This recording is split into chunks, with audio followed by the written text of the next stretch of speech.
Hello. ആ ഈ അടുത്ത കാലത്ത് നിങ്ങളെല്ലാവരും സോഷ്യൽ മീഡിയയിലൂടെ കണ്ടു കാണും. അതായത് നിയമം ഉണ്ടാക്കിയ ആൾക്കാരെ പോലും വിറപ്പിച്ച തരത്തിലുള്ള ഒരു സംഭവം നടന്നു. എന്താണെന്നല്ലേ, ഒഡീഷയിലെ ഒരു ബാങ്കിൽ ഒരു വ്യക്തി അദ്ദേഹത്തിൻ്റെ മരിച്ചുപോയ സഹോദരിയുടെ കാശ് ബാങ്കിലുള്ളത് എടുക്കാനായിട്ട് പോയി. അപ്പോൾ അദ്ദേഹത്തെ സംബന്ധിച്ച് പറയുകയാണെങ്കിൽ അദ്ദേഹം ഒഡീഷയിലെ കിയോഞ്ചർ ജില്ലയിലെ പാറ്റ്ന പോലീസ് സ്റ്റേഷൻ പരിധിയിൽപ്പെട്ട ഡെനാലി എന്ന് പറയുന്ന ഒരു ഗ്രാമത്തിലെ ഗ്രാമവാസിയാണ്. ഈ ഒഡീഷയിലൊക്കെ ഞാൻ പോയിട്ടുണ്ട്, കണ്ടിട്ടുണ്ട്, അവിടുത്തെ ആൾക്കാരെയൊക്കെ കണ്ടിട്ടുണ്ട്. എന്തെന്ന് വെച്ചാൽ ചില ആൾക്കാരെയൊക്കെ കണ്ട വളരെ പാവങ്ങളായിരിക്കും. നമ്മൾ എന്തെങ്കിലുമൊക്കെ പറഞ്ഞാലും അവരിങ്ങനെ നമ്മളെ നോക്കി നിൽക്കും. അങ്ങനത്തെ ആൾക്കാരാണ്. പക്ഷെ വിവരവും വിദ്യാഭ്യാസവും ഇല്ലെങ്കിലും ആൾക്കാരെ ഞൊടിയിടയിൽ ഉത്തരവിടാൻ തക്ക വിധം കഴിവ് ചില വ്യക്തികൾക്കുണ്ട്. അദ്ദേഹത്തിൻ്റെ പേര് ജിത്തു മുണ്ട എന്നാണ്. അദ്ദേഹത്തിൻ്റെ സഹോദരിയുടെ പേര് കിയാര എന്നാണ്. അപ്പം ചില ന്യൂസിലൊക്കെ കാക്ര എന്നാണ് കണ്ടത്. എന്തായാലും അദ്ദേഹത്തിൻ്റെ സഹോദരി, ഭർത്താവും മോനും മരിച്ച ഒരു വ്യക്തിയായിരുന്നു. അപ്പം മോനും ഭർത്താവും നഷ്ടപ്പെട്ടപ്പോൾ പിന്നെ സഹോദരൻ്റെ കൂടെ ആയിരുന്നു താമസം. ഒരു കുറച്ച് നാളായതേ ഉള്ളൂ മരിച്ചിട്ട്. അപ്പം ചില വ്യക്തികൾ പറഞ്ഞു അവർക്ക് പെൻഷൻ കിട്ടിയ പൈസയാണെന്നും, ചിലർ പറഞ്ഞു അവർ മണ്ണും മറ്റും ചുമന്നപ്പോൾ കിട്ടിയ പൈസ അവർ ബാങ്കിൽ ഇട്ടിരുന്നുവെന്നും പറയുന്നു. എന്തായാലും ബാങ്കിൽ ഒരു 19,300 രൂപ ഉണ്ടായിരുന്നു. അപ്പോൾ ഈ സഹോദരന് അത് എടുക്കാൻ വേണ്ടിയിട്ട് ബാങ്കിൽ പോയി. ബാങ്കിൽ പോയപ്പോൾ ബാങ്കുകാരെന്ത് പറഞ്ഞു, കാശ് എടുക്കണമെങ്കിൽ ഒന്നീ അതിൻ്റെ ഉടമസ്ഥൻ വരണം. അവർ മരിച്ചു പോയെങ്കിൽ അതിന് തക്കതായിട്ടുള്ള രേഖകൾ കാണിക്കണം. അപ്പോൾ ഈ മനുഷ്യൻ പറഞ്ഞു, ഞങ്ങൾ പാവങ്ങളാണ്, ഞങ്ങൾക്ക് ഇതിനെപ്പറ്റിയൊന്നും അറിഞ്ഞുകൂടാ. അപ്പോൾ അവർ പറഞ്ഞു, ഇത് ഹോസ്പിറ്റലിൽ നിന്ന് രേഖ കൊണ്ടുവന്നാലല്ലേ നമുക്ക് മരിച്ചതെന്ന് സ്ഥിരീകരിക്കാൻ പറ്റൂ. അപ്പോൾ വീട്ടിൽ കിടന്നാണ് മരിച്ചത്, പ്രത്യേകിച്ച് ഒരിടത്തും ഞങ്ങൾ ഒരു റെക്കോർഡും മരിച്ചതിനുള്ള കൊടുത്തിട്ടും ഇല്ല എന്ന് അദ്ദേഹം ഉള്ള കാര്യം പറഞ്ഞു. പക്ഷേ ബാങ്കുകാരെ നമുക്ക് കുറ്റം പറയാൻ പറ്റുമോ? നിയമമല്ലേ. അവർക്ക് ആർക്കും ഉത്തരവാദിത്തം ഏറ്റെടുത്ത് കാശങ്ങ് വെറുതെ കൊടുക്കാൻ പറ്റില്ല. ബാങ്കിൽ കിടക്കുന്ന പൈസ ഇങ്ങനെയൊക്കെ കൊടുത്താൽ പല ആൾക്കാരും ഇതുപോലെ വരും, അവർക്കൊന്നും ചെയ്യാൻ പറ്റില്ല. അപ്പോൾ അവരോട് ഇദ്ദേഹം ദേഷ്യപ്പെട്ടു.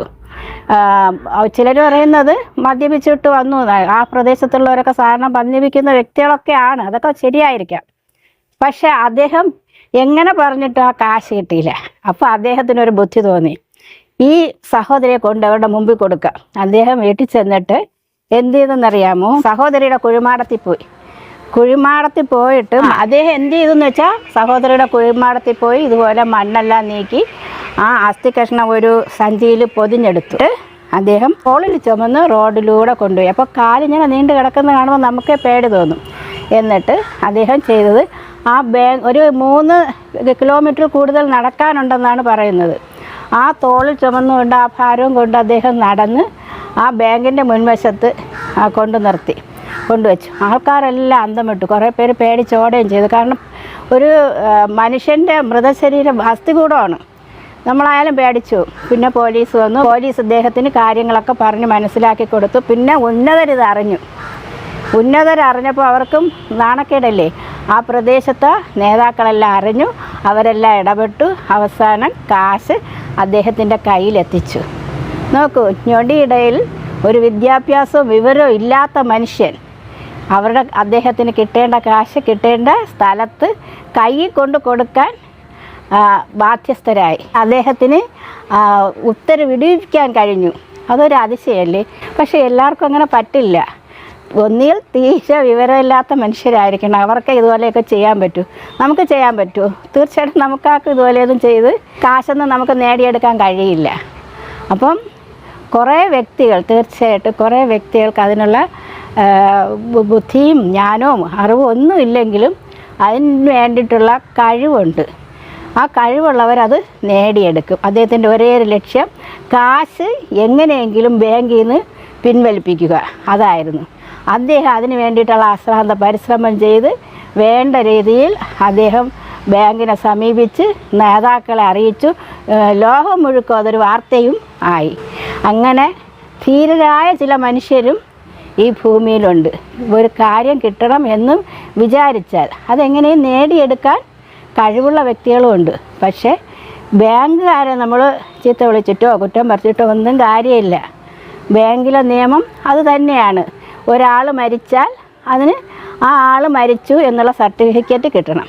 പക്ഷേ ഇദ്ദേഹം ഈ കടും കൃത്യം ചെയ്തപ്പോൾ വേണ്ട ആൾക്കാർ അവിടെ ഇടപെടുകയും തക്ക സമയത്ത് അദ്ദേഹത്തിന് പണം പിൻവലിച്ച് കയ്യിലെത്തിക്കുകയും ചെയ്തു. ഓരോ കാര്യങ്ങളെ ആലോചിക്കുമ്പോൾ ചിരി വരും.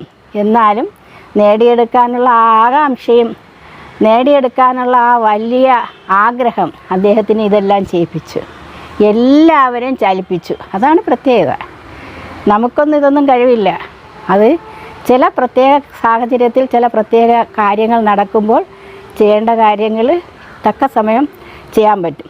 ഇതിൽ നിന്ന് ഒരു കാര്യം നമുക്ക് മനസ്സിലാക്കാം. ഇതുപോലെ സർട്ടിഫിക്കറ്റ് കിട്ടാത്ത ആൾക്കാർക്കും ആ സ്ഥലത്ത് അന്വേഷിച്ച് ആ വ്യക്തി മരിച്ചു എന്നുള്ള രേഖ ശരിയായ രീതിയിൽ കണ്ടുപിടിച്ച് ക്ലിയർ ചെയ്ത് അത് ബാങ്കിലെത്തിച്ച് തീർച്ചയായിട്ടും കൊടുക്കാൻ പറ്റും. അപ്പോൾ അതിന് ഒരു മാതൃകയാണ് ഈ മനുഷ്യൻ കാണിച്ചു തന്നത്.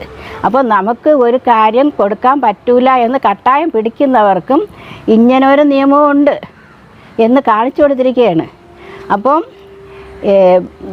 ഇത്തരം സന്ദർഭങ്ങളിൽ ഇത്തരം ആൾക്കാരുടെ ആവശ്യം ഉണ്ട്. അവരാണ് ആൾക്കാർക്ക് ഓരോ മാതൃക കാണിച്ചു കൊടുക്കുന്നത്. അതുപോലെ പല പല സംഭവങ്ങളുണ്ട്. നമ്മളിൽ പലരും ഇതുപോലെ പല കാര്യങ്ങൾക്കും ബുദ്ധിമുട്ടുന്നുണ്ടായിരിക്കും. ഇതുപോലെയുള്ള സംഭവങ്ങൾ വരുമ്പോൾ മാത്രമേ നേതാക്കളും ഉന്നത ഉദ്യോഗസ്ഥരും അവരുടെ തലച്ചോറ് പ്രവർത്തിക്കുകയുള്ളൂ. ജിത്തുമുണ്ട് ഇങ്ങനെ ഒരു മാതൃക കാണിച്ചു കൊടുത്തു.